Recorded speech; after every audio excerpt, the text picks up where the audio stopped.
سورہ الکہف کی آیت نمبر 27 کا ترجمہ، وَاتْلُ مَا أُوحِيَ إِلَيْكَ مِن كِتَابِ رَبِّكَ، اور اے نبی صلی اللہ علیہ وآلہ وسلم تلاوت کرتے رہیے اس کلام کی جو وحی کیا گیا ہے آپ صلی اللہ علیہ وآلہ وسلم کی طرف، آپ صلی اللہ علیہ وسلم کے رب کی کتاب میں سے، لا مبدل لکلماتہ، اس کی باتوں کا بدلنے والا کوئی نہیں، وَلَن تَجِدَ مِن دُونِهِ مُلْتَحَدًا، اور آپ صلی اللہ علیہ وآلہ وسلم اس کے سوا اپنے لیے کوئی اور پناہ گاہ نہ پائیں گے۔ یہ سورہ کہف کی آیت نمبر 27 کا ترجمہ، میں ترجمہ ایک مرتبہ پھر آپ کے سامنے رکھتا ہوں تاکہ جو تمہیدی نکات ہم نے سمجھے وہ فوراً ذہن نشین ہوں گے تو ریلیٹ کرنا آسان ہوگا۔ اے نبی صلی اللہ علیہ وسلم تلاوت کرتے رہیے اس کلام کی جو وحی کیا گیا آپ کی طرف آپ کے رب کی کتاب میں سے، اس کی باتوں کا بدلنے والا کوئی نہیں، اور آپ اس کے سوا اپنے لیے کوئی اور پناہ گاہ نہ پائیں گے۔ ان کے مطالبات اور اللہ تعالیٰ کا تفسرہ عطا ہو رہا ہے۔ اس تعلق سے بھائی تمہیدی نکات تو آ گئے، اب تشریحی نکات کی طرف چلتے ہیں۔ پہلی بات اس آیت کریمہ میں آ رہی ہے، تشریح کے طور پر آپ کے سامنے رکھ رہے، مشکل، مایوس کن اور صبر آزما حالات میں راحت اور ثابت قدمی کی دولت قرآن کریم کی تلاوت کے ذریعے حاصل ہوگی۔ مشکلات کا دور ہے، مصائب کے پہاڑ توڑے جا رہے ہیں، ظلم و تشدد کیا جا رہا ہے، صبر آزما حالات ہیں، تواسب صبر کا تقاضا بھی ہے۔ اس سب میں راحت کہاں سے ملے گی، ثابت قدمی کہاں سے ملے گی؟ قرآن کریم کی تلاوت کے ذریعے سے۔ یہ بہت بڑی دولت ہے اور نعمت ہے جو قرآن کریم کی صورت میں اللہ تعالیٰ نے ہمیں عطا فرمائی ہے۔ یہ پہلا نقطہ تشریح کے اعتبار سے۔ اگلا نقطہ، لا مبدل لکلماتہ میں اس مطالبے کو رد کیا گیا ہے کہ قرآن حکیم میں ان کی خواہشات کے مطابق کچھ ترمیم کر دی جائے۔ وہ کہتے تھے نا بڑی بھاری باتیں آ رہی، ہمارے تو مفادات پر ضرورت پڑتی ہے، ذرا ہلکا ہاتھ رکھا جائے، کچھ ترمیم کر دی جائے، کچھ تبدیلی کر دی جائے، تب تو آپ کی بات مانیں گے۔ اللہ تعالیٰ فرما رہا ہے لا مبدل لکلماتہ، اللہ تعالیٰ کی کلمات میں کوئی تبدیلی کرنے والا نہیں، کوئی تبدیلی ممکن نہیں ہے، تو ان کی خواہشات پر عمل نہیں ہوگا۔ آج بھی دنیا قرآن حکیم کے بارے میں جو غیر مسلم ہیں وہ تقاضا کرتے ہیں، یہ فلاں کے بارے میں ایسی بات، یہ سود کی ممانعت کی بات، یہ جوئے کی ممانعت کی بات، یہ شراب کی ممانعات کی بات، یہ غلاموں کا تذکرہ بھی مل جاتا ہے، یہ کنیزوں کا ذکر بھی آ جاتا ہے، یہ 4 شادیوں کی اجازت بھی آ جاتی ہے، پردے کے احکامات بھی آ جاتے ہیں، غیر بھی کچھ اپنے بھی۔ یہ تو بڑی سخت باتیں ہیں۔ وہ اللہ کے بندو، اللہ کا کلام ہے، اللہ سے بڑھ کر کون جانے گا کہ مخلوق کا فائدہ کس بات میں ہے اور نقصان کس بات میں ہے؟ تو اللہ کے کلمے میں، اللہ کے کلمات میں، اللہ کے کلام میں کوئی تبدیلی ممکن نہیں۔ یہ مشرکین مکہ ان کے سرداروں کے مطالبوں کا رد کیا جا رہا ہے۔ ناظرین کرام ایک وقفہ دیتے ہیں، اس کے بعد مزید تشریح آیت کی آپ کے سامنے رکھیں گے، انشاءاللہ ملاقات ہوتی ہے ایک وقفے کے بعد۔ السلام علیکم ورحمۃ اللہ وبرکاتہ۔ السلام علیکم ورحمۃ اللہ وبرکاتہ۔ ناظرین کرام خوش آمدید کہتے ہیں آپ کو۔ سورۃ الکہف کی آیت نمبر 27 کا مطالعہ کر رہے ہیں۔ بہت اہم ہدایات آئیں۔ پہلی بات، قرآن پاک کی تلاوت مشکلات کے دور میں اس سے راحت ملے گی، ثابت قدمی کی دولت نصیب ہوگی، صبر کرنا آسان ہوگا۔ دوسری ہدایت، وہ جو تقاضا کر رہے تھے مشرکین مکہ کہ ذرا بدل دیں، قرآن میں کچھ تبدیلی کر دیں، آج بھی لوگ تقاضا کرتے ہیں، لا مبدل لکلماتہ، فرما دیا گیا اللہ کے کلمات میں کوئی تبدیلی کرنا ممکن نہیں ہے، کوئی تمہارے مطالبات تسلیم نہیں کیے جائیں گے، اس قرآن کو مانو، اس پر عمل کرو، اسی میں تمہارے لیے خیر اور نجات ہے۔ ایک اور اہم ہدایت سورہ کہف کی آیت نمبر 27 کے آخر میں آئی، وَلَن تَجِدَ مِن دُونِهِ مُلْتَحَدًا، اس سے مراد پناہ اور نصرت و تائید تو بس اللہ ہی کے ہاں ملے گی۔ اے نبی علیہ السلام آپ کے لیے اللہ کے ہاں پناہ ہے، اس کے سوا کہیں اور نہیں۔ یاد رکھیے گا یہ خطاب حضور سے ہے صلی اللہ علیہ وسلم، البتہ تعلیم امت کو عطا ہو رہی۔ امت بھی مشکلات کے دور میں پریشان نہ ہو، اللہ پر توکل کرے، اللہ پر اعتماد رکھے، اللہ پر توجہ کرے، اللہ سے لو لگائے، اللہ سے تعلق مضبوط کرے، اللہ کے قرآن کو تھامے، اللہ کی رسی قرآن کو تھامے، تو اللہ تعالیٰ کی نصرت میسر آئے گی۔ اور مشرکین کو بھی بتایا جا رہا ہے تمہاری بات قبول نہیں کی جائے گی، تمہارے مطالبات قبول نہیں کیے جائیں گے۔ محمد مصطفیٰ صلی اللہ علیہ وسلم اور ان کے صحابہ رضی اللہ تعالی عنہم اجمعین، ان کا اعتماد اللہ تعالیٰ پر ہے، وہ ان کی بات مانیں گے، اللہ تعالیٰ کی بات کو مانیں گے، تمہارے تقاضوں کو، تمہارے مطالبات کو قبول نہیں کیا جائے گا۔ یہ 3 بڑی اہم ہدایات سورہ کہف کی آیت نمبر 27 کے ذیل میں قرآن پاک کی تلاوت سے سہارا حاصل کرنا۔ نمبر 2، قرآن کریم کے احکام میں کوئی تبدیلی ممکن نہیں، تمہاری خواہشات کے مطابق کوئی تبدیلی نہیں کی جائے گی۔ اور نمبر 3، پناہ اگر ملے گی تو اللہ تعالیٰ ہی کے ہاں ملے گی، نہ کہیں جہاں میں اما ملی، جو اما ملی تو کہاں ملی، میرے جرم خانہ خراب کو تیرے عفو بندہ نواز میں۔ بات آگے بڑھاتے ہیں. اگلی آیت سورہ کہف کی آیت نمبر 28. ارشاد ہوا وَاصْبِرْ نَفْسَكَ مَعَ الَّذِينَ يَدْعُونَ رَبَّهُمْ بِالْغَدَاةِ وَالْعَشِيِّ، اور روکے رکھیے اپنے آپ کو ان لوگوں کے ساتھ جو پکارتے ہیں اپنے رب کو صبح و شام، یریدون وجہہ، جو اس کی رضا کے طلبگار ہیں، وَلَا تَعْدُ عَيْنَاكَ عَنْهُمْ، اور آپ صلی اللہ علیہ وآلہ وسلم کی نگاہیں ان سے نہ ہٹیں. ترید زینت الحیات الدنیا، کیا آپ دنیاوی زندگی کی زینت کے طالب ہیں؟ وَلَا تُطِعْ مَنْ أَغْفَلْنَا قَلْبَهُ عَنْ ذِكْرِنَا، اور مت کہنا مانیے اس کا جس کے دل کو ہم نے اپنی یاد سے غافل کر دیا ہے. وَاتَّبَعَ هَوَاهُ، اور جو پیروی کر رہا ہے اپنی خواہش نفس کی. وَكَانَ أَمْرُهُ فُرُطًا، اور اس کا معاملہ حدود سے تجاوز پر مبنی ہے. یہ آیت نمبر 28 کا ترجمہ ایک بات پھر وضاحت میں کر دوں.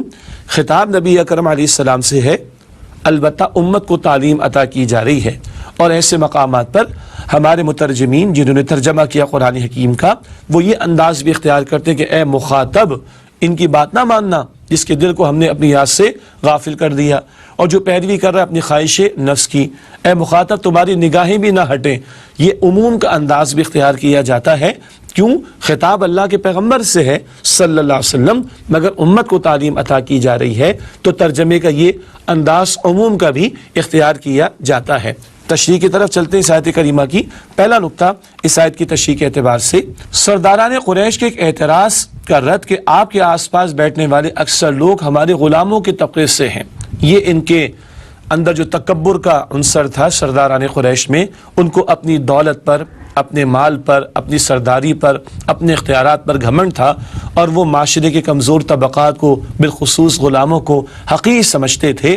اور غلاموں میں سے کئی ایک نے نبی اکرم صلی اللہ علیہ وسلم کی دعوت حق کو قبول کر لیا تھا، وہ حضور کی مجلس میں بھی آتے تھے، سبحان اللہ. لیکن ان کو بڑا مشکل ہو جاتا تھا. یہ کہتے تھے ان غلاموں کو ہٹائیں، ان غریبوں کو ہٹائیں تو ہم آپ کی بات کو مانیں گے.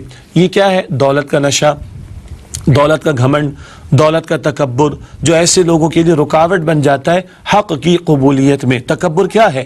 حدیث مبارک میں آتا ہے بطر الحق و غمت الناس، حق کو جھٹلانا جان بوجھ کر اور لوگوں کو حقیر سمجھنا. تو یہ تکبر رکاوٹ بنتا ہے حق کی قبولیت میں. اس بات پر ان کو متوجہ کیا جا رہا ہے کہ تم کیا کہہ رہے ہو کہ اللہ کے پیغمبر علیہ السلام صاحب ایمان لوگ جو کچھ مالی اعتبار سے کمزور یا اگر غریب یا اگر غلام ہیں، تو تمہارے ان تکبر کے رویوں کی وجہ سے کیا محمد مصطفیٰ علیہ السلام ان کو دور کر دیں گے؟ سوال ہی پیدا نہیں ہوتا. اب یہ جو تکبر کر رہے تھے تو گویا کہ غلاموں کا، مالی اعتبار سے کمزور ایمان والوں کا مذاق اڑا رہے تھے. اب ان ایمان والوں کی دلجوئی کیسے اللہ تعالیٰ فرما رہے؟ اللہ اپنے نبی علیہ السلام کو تعلیم عطا فرما رہے، آپ اپنے آپ کو ان کے ساتھ روکے رکھیے اور آپ کی نگاہیں بھی ان کی طرف سے نہ ہٹیں. یہ حضور کو مخاطب، امت کو بھی تعلیم، اور ان تکبر میں مبتلا سرداروں کو بھی کہا جا رہا ہے تمہارا گھمنڈ اپنے پاس رکھو، تمہارا تکبر اپنے پاس رکھو.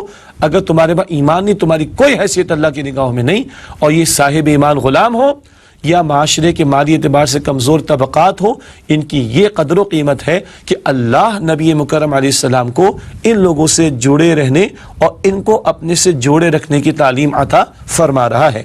چنانچہ اس آیت کریمہ کی تشریح کا اگلا نقطہ، آپ صلی اللہ علیہ وسلم درج ذیل وجوہات کی بنیاد پر سرداروں کی طرح توجہ کرتے. کیوں حضور چاہتے کہ قرآن پاک سنیں؟ کیوں ان کے پاس بھی جاتے؟ کبھی آپ اپنی مجلس میں بلاتے؟ کیوں؟ اس بات کو بھی سمجھنا بہت ضروری ہے. سرداروں کو اہمیت دیا جانا، ان پر توجہ کرنا ایک اعتبار سے اہم بھی ہے. چند وجوہات، اگر ان میں سے کوئی ایمان لے آیا تو اس سے اسلام کے لیے راستے کھل جائیں گے. آپ کے علم میں ہے پورا قبیلہ سردار کے تابع ہوتا ہے. اگر ایک سردار ایمان لے آئے تو پورا قبیلہ ایمان لے آئے گا. تو اللہ کے نبی علیہ السلام سرداروں کی طرف توجہ فرماتے تاکہ اگر ان میں سے کوئی ایمان لے آئے گا تو اس سے اسلام کے لیے راستے کھل جائیں گے. نمبر 2، ان کا ایمان لانا اہل ایمان کے سہولت کا باعث ہوگا. آج یہ سرداروں کی وجہ سے ظلم و ستم کے پہاڑ مسلمانوں پر توڑے جا رہے ہیں. کوئی آقا اگر کافر ہے تو وہ مسلمان غلام پر ظلم و ستم کے پہاڑ توڑ رہا ہے، کنیز پر ظلم و ستم کر رہا ہے جو مسلمان ہے. اگر یہ ایمان لے آئیں گے تو ان غلاموں کے لیے اور ایمان والوں کے لیے سہولت کا معاملہ بھی ہوگا. نمبر 3، غلبہ دین کے لیے کام کرنے والی تحریک کا اولین مخاطب معاشرے کے بالادست طبقات ہوتے ہیں. انبیاء نے سرداروں کو دعوت دی ہے. اللہ تعالیٰ نے موسیٰ علیہ السلام کو فرعون کی طرف بھیجا بھیجا ہے نا، اذهب الى فرعون انه طغى، اے موسیٰ جائیے فرعون کی طرف، وہ سرکشی پر اتر آیا۔ تو معاشرے کے بالادست طبقات ان کو انبیاء دعوت دیتے ہیں، یہ قبول کریں تو معاشرے کے اندر اسلام پھیلے گا۔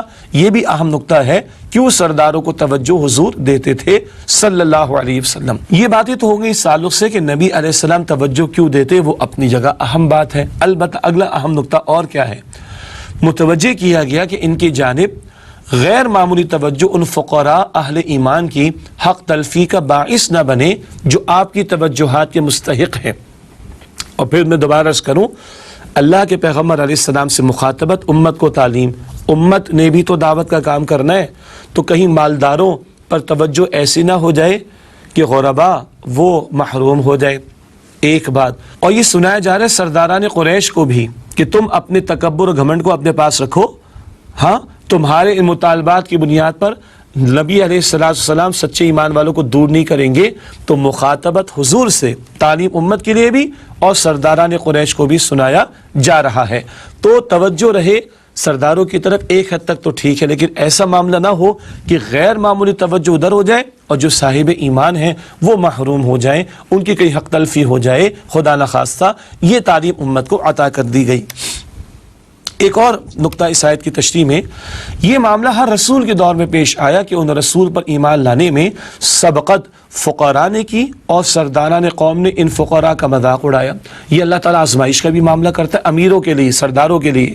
غرباء آگے بڑھ کر حق کی دعوت قبول کرتے ہیں اور وہ اب ذریعہ بن جاتے آزمائش کا سرداروں کے لیے، اور سردار پھر ان کا مذاق اڑاتے کہ اگر یہ وقت کچھ حق ہوتا تو ہم مالدار لوگ آگے بڑھ کر پہلے قبول کرتے، معاذ اللہ۔ یہ مال کو معیار سمجھتے ہیں، تقوی کو معیار نہیں سمجھتے۔ چنانچہ پھر سرداران قوم ہر دور میں ایسے فقراء اہل ایمان کا مذاق اڑاتے رہے۔ چنانچہ قرآن کریم میں حضرت نوح علیہ السلام کے تعلق سے کلام آتا ہے، انہی فقراء کے بارے میں حضرت نوح علیہ السلام سے ان کی قوم کے سرداروں نے کہا تھا کہ ہم اراذلنا بادی الرأی، سورہ ہود کی آیت نمبر 27 ہے، اے نوح علیہ السلام تم پر ایمان لانے والے سرسری نگاہ میں ہمارے معاشرے کے گھٹیا لوگ ہیں، معاذ اللہ معاذ اللہ۔ مراد ہے کہ بس سرسری طور پر تمہاری بات قبول کر لی، یہ تمہارے معاشرے کے گھٹیا لوگ ہیں، استغفر اللہ۔ یہ ہر دور میں ظالم اور جابر کافر قسم کے سرداروں کی ٹون رہی ہے کہ وہ فقراء اہل ایمان کو تکبر میں آ کے تذلیل ان کی کرتے، مذاق اڑاتے ہیں اور اس طرح کے کامنٹس پاس کرتے۔ یہ معاملہ تو ہر دور میں رہا، ہمیں بھی سمجھایا جا رہا ہے۔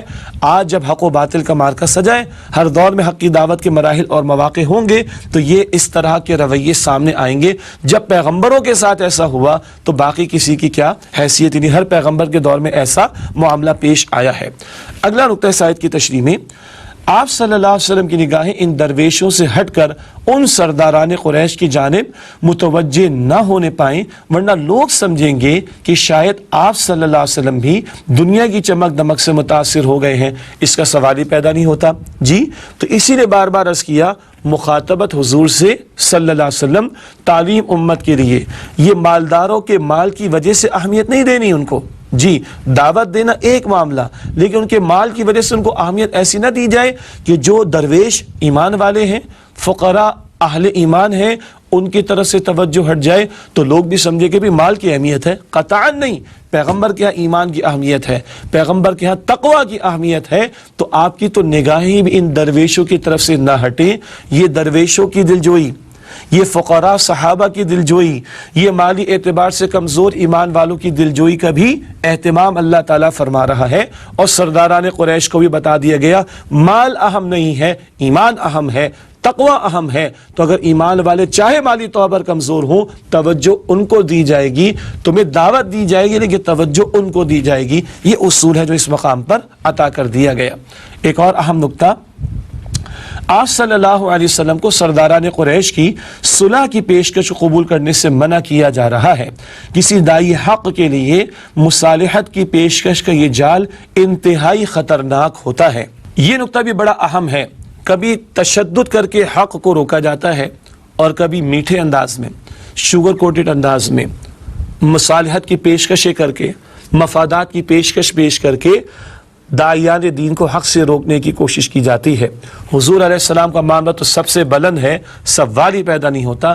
ہمیں غور کرنا پڑے گا، کہیں دنیا کے مفادات کی خاطر دین کا سودا تو نہیں کر لیں گے؟ دنیا کے مفادات کی وجہ سے دین کو بیان کرنے میں کمی تو نہیں کر دیں گے؟